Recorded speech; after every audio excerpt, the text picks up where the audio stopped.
آپ کے بچے آپ سے پوچھیں یا نہ پوچھیں، لیکن آپ انہیں ضرور یہ بتایا کیجیے کہ ہم فلسطین سے اس لیے محبت کرتے ہیں کیونکہ فلسطین کو نماز فرض ہونے کے بعد قبلہ اول ہونے کا اعزاز حاصل ہے۔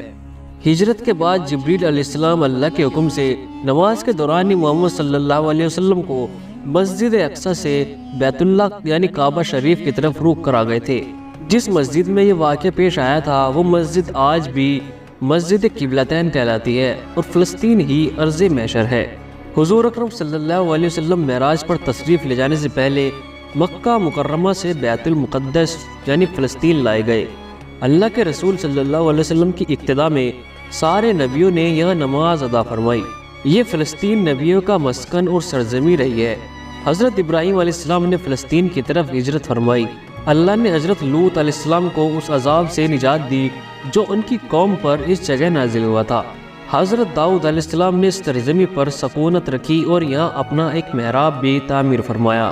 حضرت سلیمان علیہ السلام اس ملک میں بیٹھ کر ساری دنیا پر حکومت کرتے تھے۔ قرآن میں چیٹی کا وہ مشہور قصہ جس میں ایک چیٹی نے باقی ساتھیوں سے کہا تھا، اے چیٹیوں اپنے بلوں میں گھس جاؤ، یہ قصہ یہیں فلسطین کے اسقلان شہر کی وادی میں پیش آیا تھا۔ حضرت زکریہ علیہ السلام کا محراب بھی اسی شہر میں ہے۔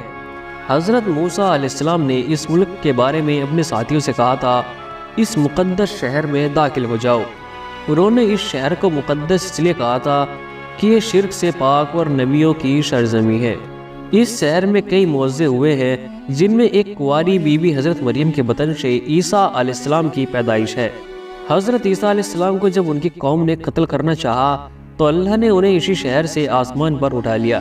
اس شہر کے مقام باب لوط پر عیسیٰ علیہ السلام دجال کو قتل کریں گے۔ اسی شہر سے ہی یاجوج ماجوج کا قتال اور فساد شروع ہوگا۔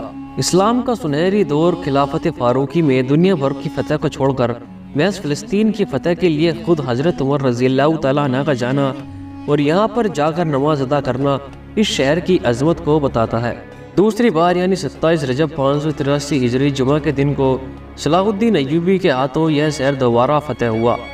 بیت المقدس کا نام قدس قرآن سے پہلے تک ہوا کرتا تھا۔ قرآن نازل ہوا تو اس کا نام مسجد اقصی رکھا گیا۔